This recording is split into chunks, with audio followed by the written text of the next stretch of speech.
1, 2, 1, 2. Hello.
Temos azufike mais.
Koziramo prepares terms dza 5 nakupedza izvi ndochinjangondisunga izvi.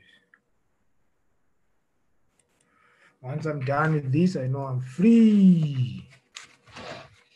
Ndaona manotsi angu ese ari in order.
Cool. The floor is yours, Isaiah. Okay, thank you. Okay, good evening, everybody. Okay, my name is Isaiah.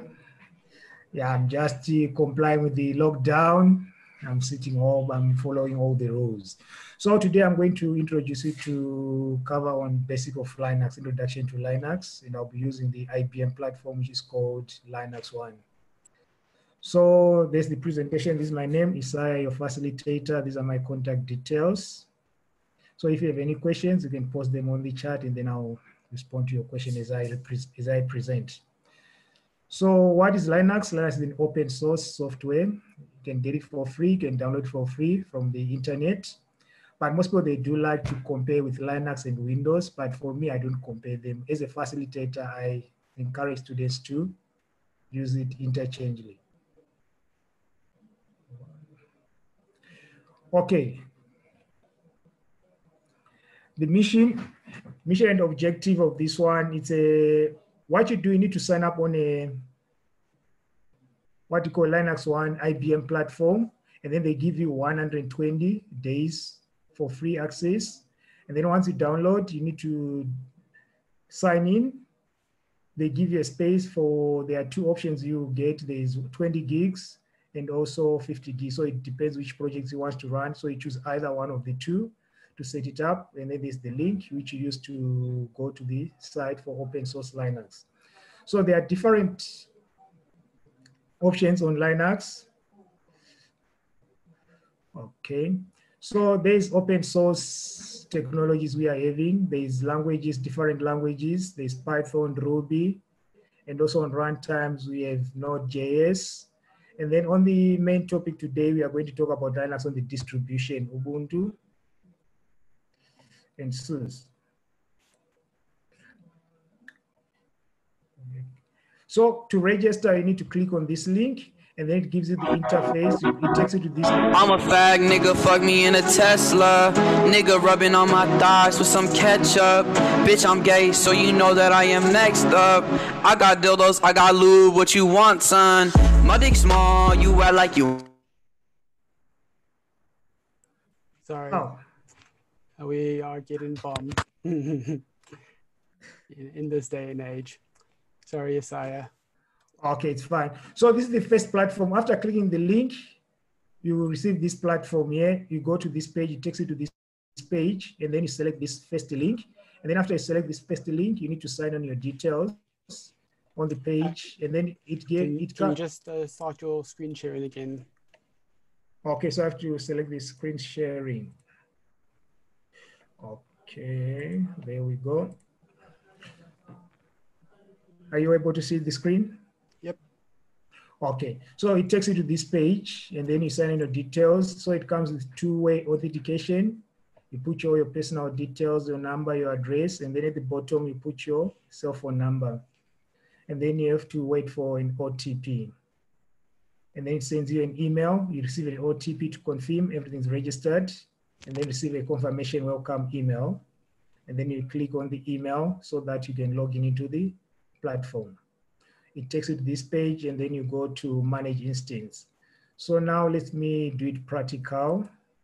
Let me go to my LinuxONE.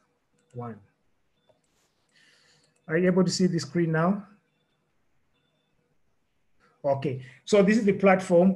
I don't want to set it up because of the internet. Sometimes it takes time to set up the platform. So that's why I started to show the presentation. So this is the platform, how it looks like. So in here, you need to use two tools. So you open your party. Sorry, I think you need to reshare. It's only the Adobe Reader that's open. Oh, it's Adobe Reader. Yeah. Let me select the screens.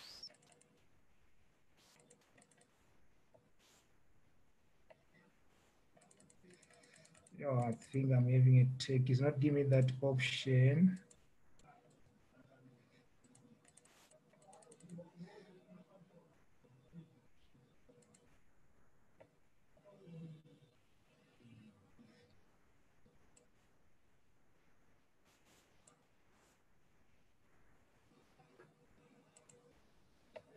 Okay, I managed to get it now. There we go.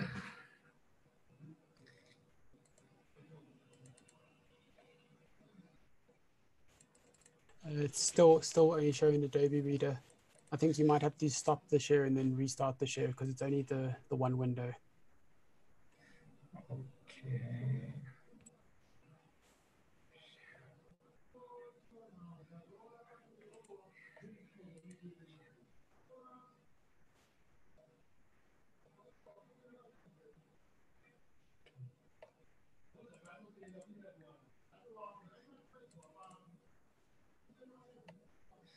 Yeah, I think I'm having an issue here. Let me check.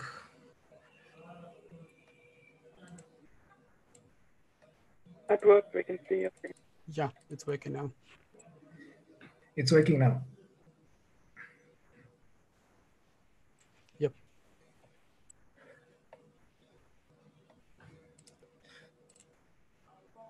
Okay, so are we on this page which says we are on the infrastructure, right? 100%. Okay, thank you. So now we need to open my party and then the terminal close. So you open the page on the party. The part what you do, you need to generate a key. The key which I generate here is the education PME, and then you go to load your key. Once you load your key, select all files so that it will be active, and then this is the education one. You upload it on your party key gen. Once it's generated, convert it from PME to PKK, and then here you type your Linux. This is a username, it's LinuxONE. The IP address which is being showed here, that's the one you copy.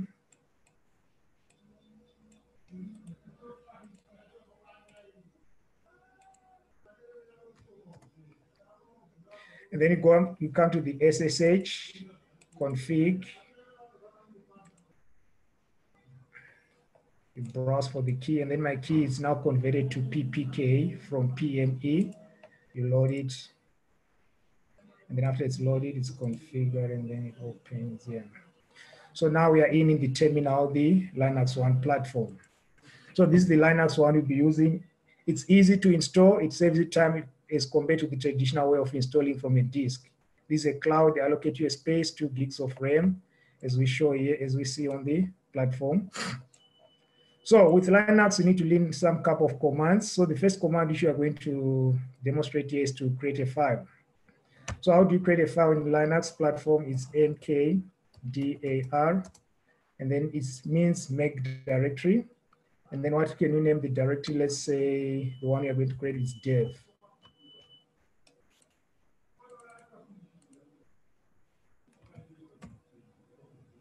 Okay, sorry. Dev, and then you press enter. Okay, the file is already existing. I think I created later. Let me check. So the file, if you want to check, use the command ls to list, and then I'll check the file. It's already there. So let me create another different file. Let's create mkdir education. Now the file is created, and then to check if the file is created, you check with command ls. Ls, it means list. And then now there are 2 files. And then the other thing, we move to permissions. Once you create files, you need to give permissions to different users. So there are 3 types of permissions you have when you are creating your folders. There's one, let's check the permissions, ls-l. So there's the file, this is the file permissions. The first part shows you the file permissions. And then the next part one, it shows the number of the links. These 2 parts here, it shows you the user groups, the user and the groups. So right now the permissions, to change your permissions files, use the command chmod. For instance, right now, all these files, the first one, the dev, it comes with all the permissions. So how do you change the permissions? You use the chmod option, and then you type 745, and then the file name, dev. Enter. And then you need to check if the, there we go. Of course, if you compare, right now it comes with the directory, the distance for the directory. R is read, and then W is write, X is execute. So from what you see here, the group will remove some of the permissions. It only remains with the read only. We did remove the write and execute files. So the other option we'll be having also is to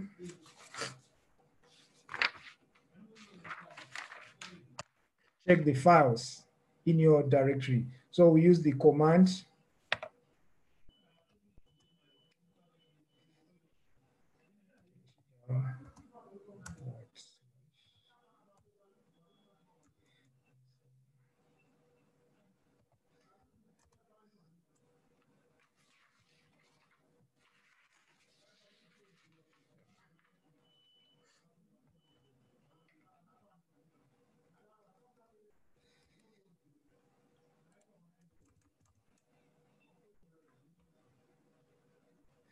and the other option you can use is echo. Echo is to create your file. If you want to create a text file, you use the option echo, the command echo.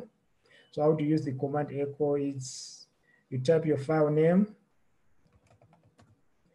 dot, the file extension. For example, you want to create a PDF, and the PDF file is being created, and then you go and check with our list file, -L, enter. Sorry, it's ls-la, and it gives you all the list of the files, the directory we have created. There's a div, and then there's an education folder.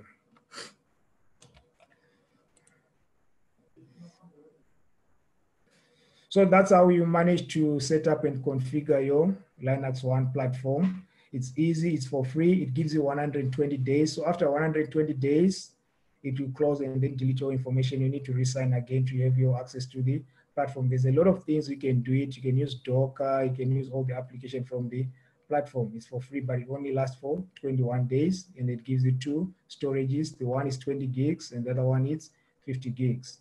So it depends on the kind of projects you want to create. It's good for education, for learning, and all sort of things you need to learn about Linux. Thank you. I think that's it for me, from my side.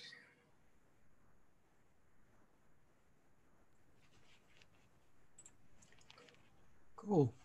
Thank you. I'm going to open up the floor to questions, either on written form, or if you have the option to raise your hand, you can do that too.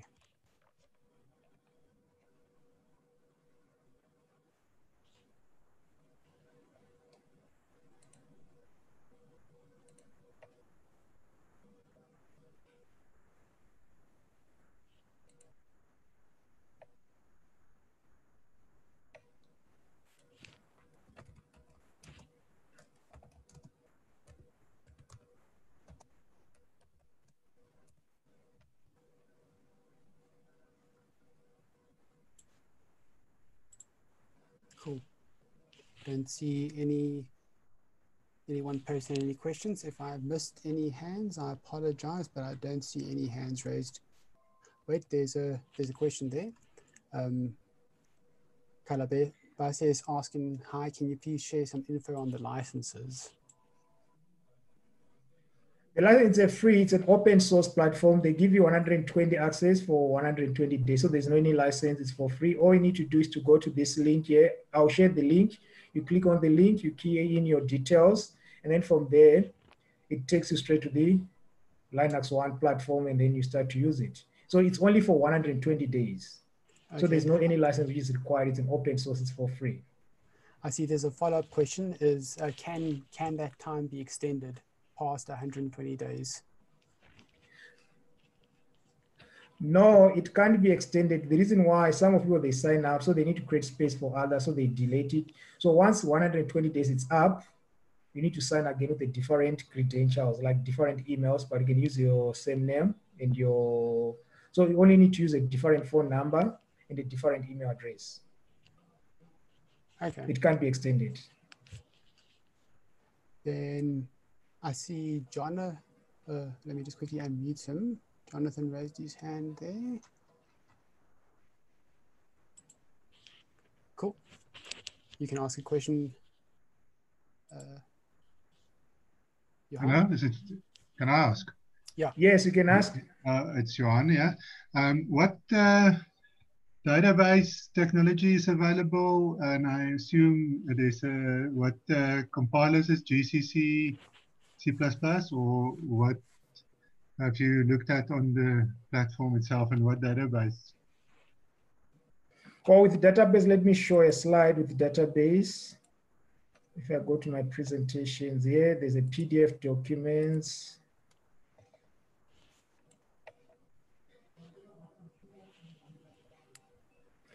So with database, you'll be having access to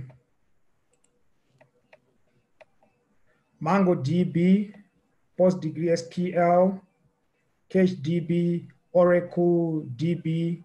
There's quite a lot you can get there, a lot of databases. So it depends which one you want, and then you can select from there.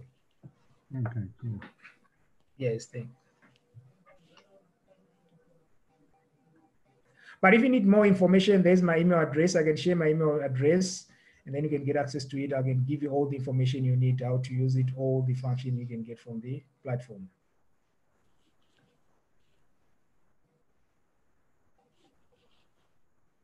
Cool. Thank you. Thank you, Isaiah, for your presentation. Okay, thank you.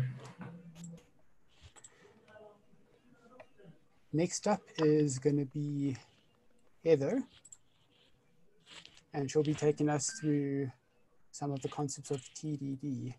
And I'm especially curious about this because I seem to always get that one wrong.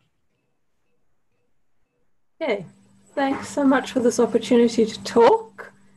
And cool. Isaiah, you just need to stop your screen share there. Okay.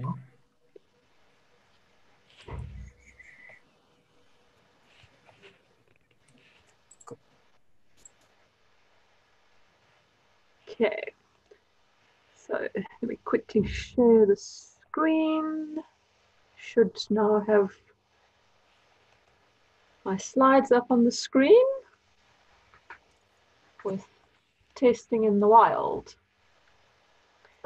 So I'm a full stack developer with an edtech startup called Siavilla Education, and we're building out a practice service for maths and science for high school learners. I'll just quickly show you.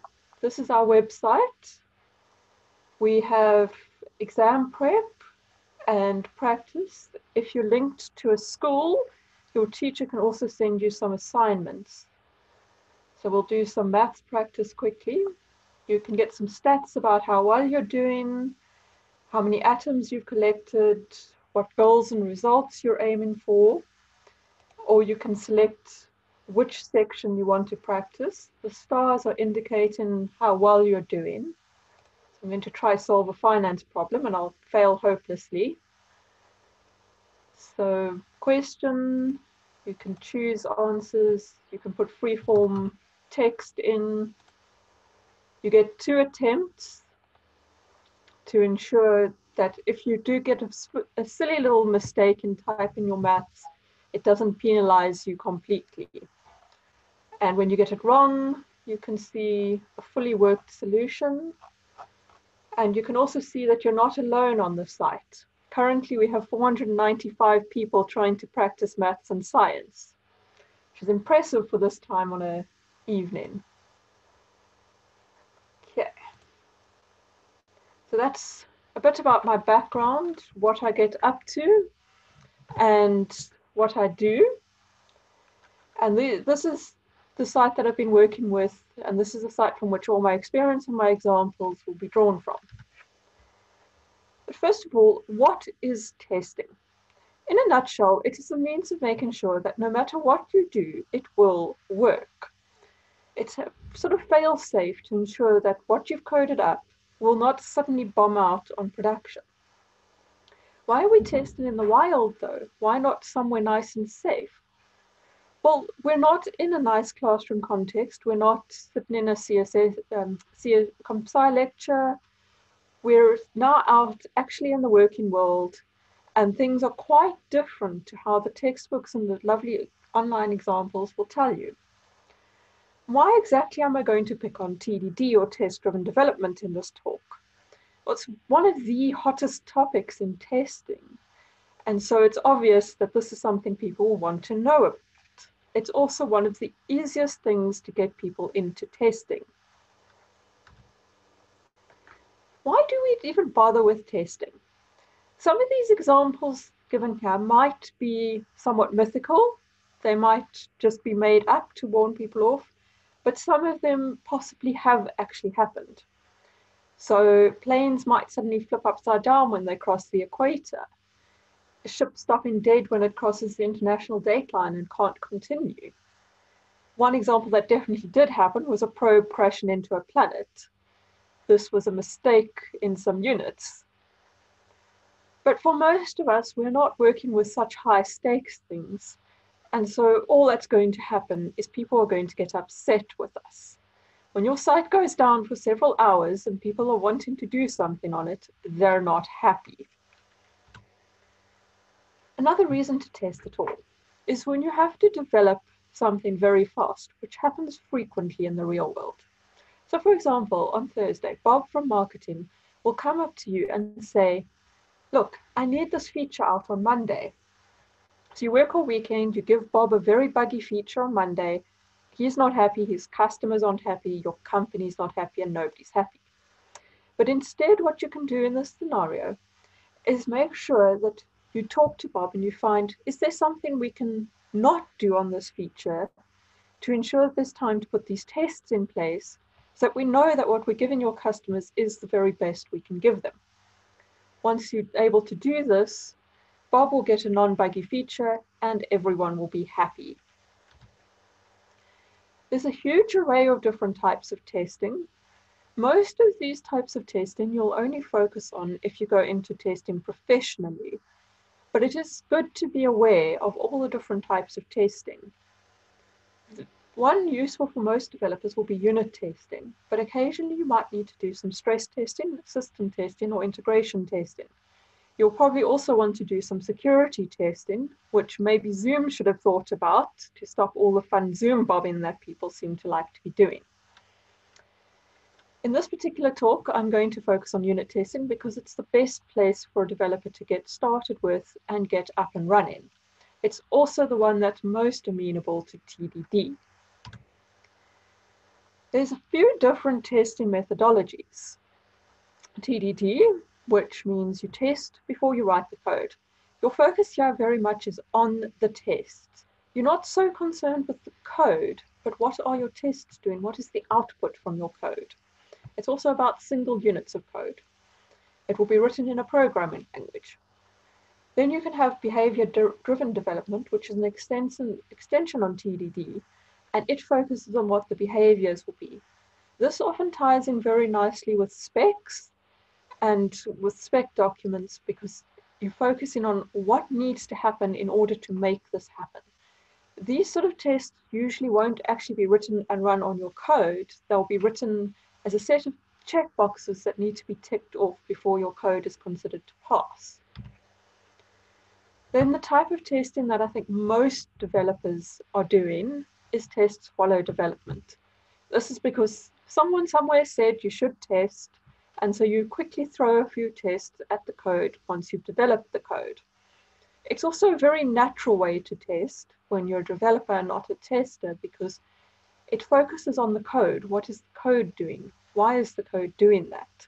And then you can write your tests once you've actually seen what your code is up to. And the last one that I think also a lot of developers should be doing, and probably are not, is test-driven refactoring. This is where you're working on a system that someone else has built, and that someone else has now left the company, and you need to refactor it. The best way to refactor is to write some tests and then do the refactoring. By writing the tests, you come to understand what the code does and how it is doing that. And so both these types of testing will be written in programming language. And we have unit tests, which is just focusing on one single unit of code on its own and seeing how that unit behaves. So we might be trying to test if an animal is a gorilla, a bat, or a panda. Or we might want to test a specific function of a subclass of animal. So we might want to test the smile function of gorilla, or the stick out function of bat, or maybe the lie in tree function of panda. All these would be types of unit tests that we could run. Then test-driven development, as I've already mentioned, you write the tests and then you write the code. It's not a new concept. It has been around for a very long time. But the new methodologies of agile development that have been coming to the fore recently have been bringing TDD much more into the spotlight. It's also meant to be used with very short development cycles. If you've got a long development cycle and you're trying to use TDD, it's going to be that much harder. So before we can look at why testing of the TDD kind fails, we need to look at why do people not test? What happens that people go, testing is not for me, I'm not going to bother with that? Well, there has to be buy-in for testing. There has to be buy-in at every single level of an organization, from the management right down to the developers. Everyone has to agree that testing must happen. In particular, your sales team needs to accept and your management needs to accept that you might not give every single bell and whistle they wanted on a feature, so that you could have that time to write the tests. And sometimes you might also need to be able to explain to your clients. This is where telling them things like, well, we don't want that airplane flipping upside down when it crosses the equator could help.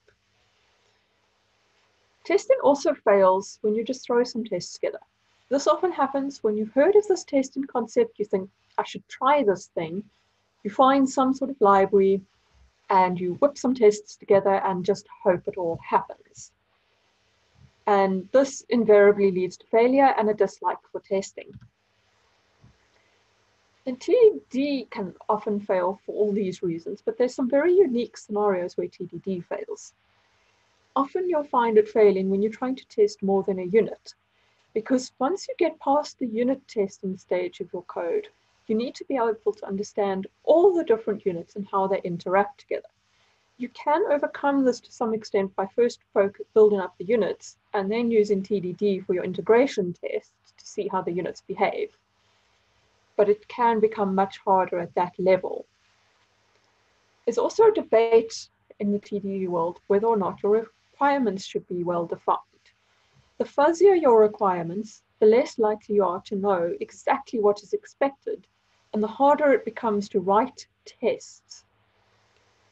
If you're working a lot with legacy code, then this can make it much harder, because now you're not so much writing a new feature where you can cleanly write tests and then cleanly write code. You're now dealing with code that already exists that you're appending to, and so you should really be doing test-driven refactoring in this case. Machine learning code and also the video game industry and anything that uses input and output devices is not going to be very amenable to TDD. This is because these things are intrinsically hard to test. So you often skip the unit tests in these cases and focus on the much higher level tests and different, more exotic kind of tests. For example, in the video game industry, they tend to prefer to employ people to sit and play the game endlessly and find the bugs. So how do we write a test the TDD way? Well, you make your test, you make your code, and then you wait and you keep running the test until it passes. And you rinse and you repeat, and you rinse and you repeat, and eventually you have your feature. To understand that a bit better, let's look at some real world examples. So this is a good example that is very amenable to TDD. We want to know how many users are active. So this screenshot that I have here is quite out of date. We've now got many more people on our site. And in this particular case, we know that we need a number between 0 and infinity. We're probably not going to get anywhere near infinity. And if we do, then there's almost certainly a bug. And if somehow we do actually have infinite users on our site, I think physics is broken. It's also probably going to be an integer. So we're not likely to have 2.5 people practicing, because how is that half person managed into practice? So we can write some tests that take the information in and return what should be happening. It's fairly simple. So this is using unit tests in Python, and we'll be running these tests with nose tests. I've opted to give static examples and not do a real live demo, because real live demos fail miserably. So we'll first bring unit testing in, and then we'll bring in a function that we want to test and set up a class and test that no users return 0. The self.assert equal is a very useful piece of unit testing that can help you much be easier than saying assert user count 0 is equal to 0. It's a much cleaner way to know what you're actually testing. There's a lot more to these specialized asserts in unit tests, so that you can assert things like not equal, dictionary equal. So if we run this test, I use a little plugin called RedNose for nose tests, and I've set the verbosity to 2 because that gives very nice output that you can quickly see that something errored or failed, and what failed, and why it failed. So in this case, the module counter doesn't exist. We'd expect this in TDD because we have not yet written code. We don't have a module counter. So we start writing the counter, and again, we test it. But because we've just said pass in our module, we're not going to get the expected output. So now our test failed because nothing happened. We start by simply returning n. Once again, we run the test. Now we have a passing test. And now we've essentially completed one cycle of TDD. We've written a test, we've made it pass. Now comes refinement. We don't want this to just return n. So in the end, we come up with this very simple little function that tests certain conditions. And into this function, we could add a couple of extra things like, is it an integer? Is it a very large number that we're not expecting, etc. Also note that this doesn't explain how you get hold of n. Getting hold of n and understanding where n comes from is a totally separate problem to just outputting a pretty result of n. And once again, we run some tests. I've written a whole lot more tests, and I'm testing a few things. That no users returns what it should return, that negative users returns an error, no users returns no people, and one user returns one person. You will notice, if I come back here to my test, there's these helpful little doc strings that tell you which test is testing what. And when we come back here, we can see that I haven't correctly updated my doc strings. So that's a good example, and that's a very practical way of quickly going from here and being able to find that one tiny little thing in your code, even if it's something as trivial as returning a number of people in a nicely formatted way, and being able to apply testing. But this is not always going to be what you're sitting with. You will sometimes have to sit with some very fuzzy examples. In this particular case, we have images that are associated with each of the questions on our site, and we have to try to figure out which image is the correct image being served for the correct template. Because we cache this, and the cache occasionally gets out of date, we have to have a means of testing this. In this particular case, I wrote a test page where you can put the template ID in and an optional random seed to see what has been cached. The random seed is used to ensure that when a user sees a question and then tries the question again, they don't see the exact same question, they just see a very similar question. In this case, I don't have anything other than the test page. Because if I had to go write tests for this particular example, I would need to be testing some very fundamental things of an operating system. Is a file saved? Is the file saved in the correct place? Is the file saved with the correct name? And this type of testing can become very tedious very quickly and is much more amenable to quickly putting together a little test page on your site that certain privileged users can access and see for themselves when something goes wrong, why it has gone wrong. But if you wanted to, you could go to all that effort of writing the tests. And we have a bad example where I wouldn't actually have used TDD, I would have used something like TFD. In this particular case, we have learners on our site, they join classes. Those classes are part of a school, and those schools can be joined up into projects. So testing the learners is fairly easy, but what happens when we want to test the project? There's a lot of fake data that has to be set up. And there's so much fake data and so much stuff that has to be set up to test this project that we actually stop testing what we think we're testing, and we're testing our ability to write fake data. Now, there's no problem with doing this, and you will have to eventually set up a testing database with a whole lot of fake data in it to test things. But it is very important to be aware when you're testing with this sort of setup that you're more testing your ability to write fake data, and that if the test fails, it might not mean what you think it means.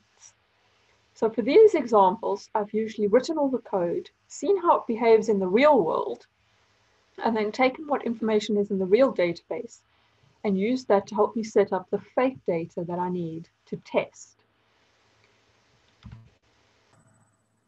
So that basically wraps up the talk. There's a lot more to testing than TDD. It is simply one of the tools that lives in your toolbox that will help you to become a better coder. There's obviously much, much more you can do than that. We're testing our code to make good code, not because someone said we must. It should become a matter of pride among developers that we have tested our code and that we're writing really good code as a result of writing good tests. But we also have to acknowledge this takes time, and it takes good mentors in the community to help others. Finally, you must question everything, especially when you're writing tests. You have to understand that with a test, you might not be testing what you think you're testing, particularly when you're having much more complicated test setups. And you should also be questioning why you're writing the code in the first place. How are you writing the code? Is that feature even really that necessary? Do you absolutely have to refactor that piece? Can you not just use it as is? So thank you for your time, and this can now hand back over for questioning time. Cool, thank you, Heather. There's already a hand up from Mr. Greg. Let me just unmute him.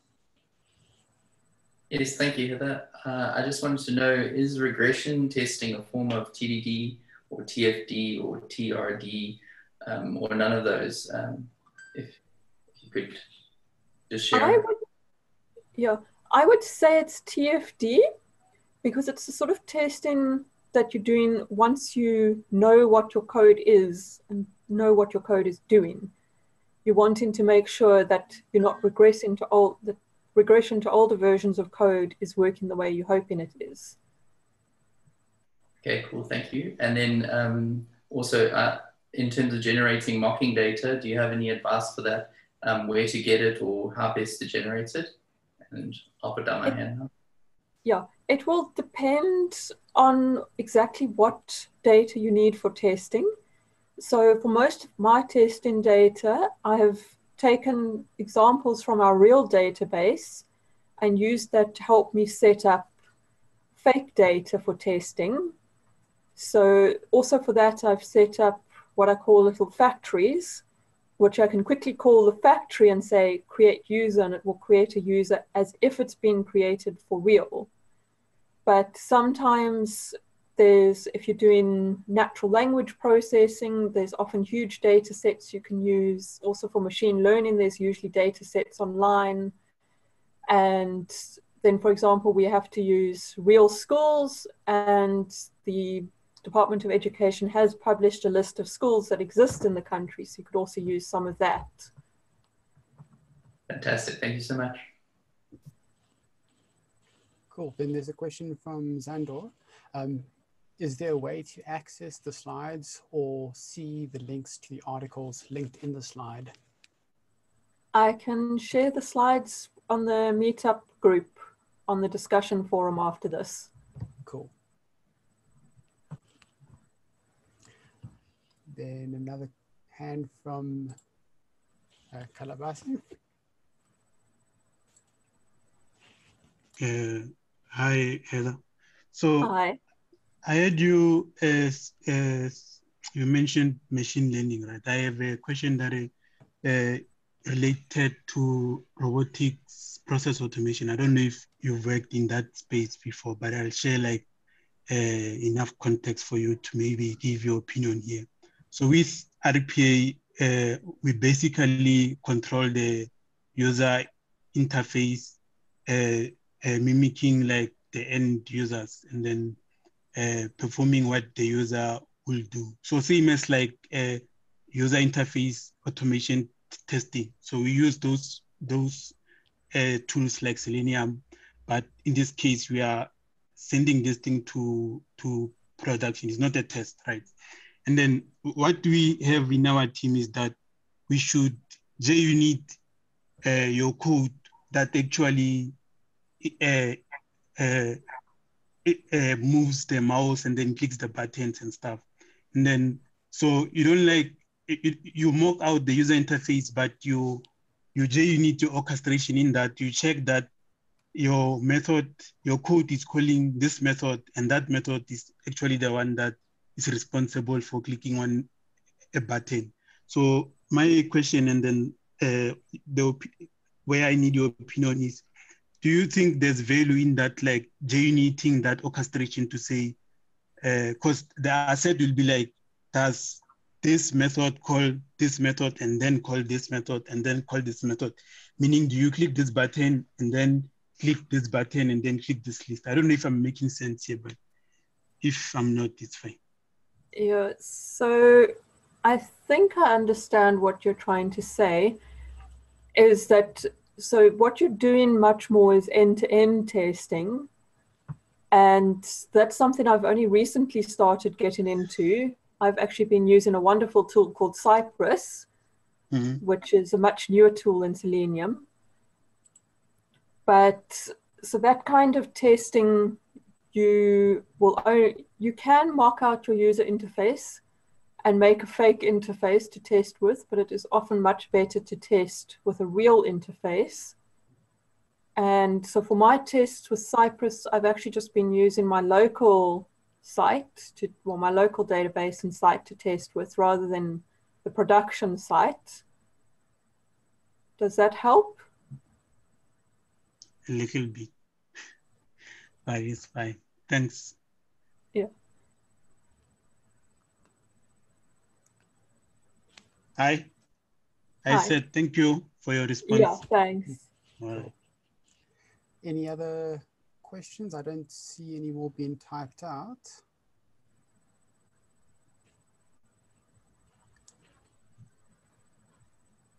Cool. Thank you, Heather, for the presentation. It was good. Cool. Then we were scheduled to have 3 talks tonight, but unfortunately Vanessa can't make it. She had some unforeseen circumstances that prevented her from joining.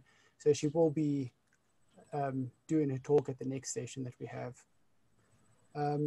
This concludes the DevUG for tonight. Thank you everyone for joining and putting up with the initial teeth and pains of a more broadcast Zoom meeting. I don't know if any of the other co-hosts want to say anything before we close off.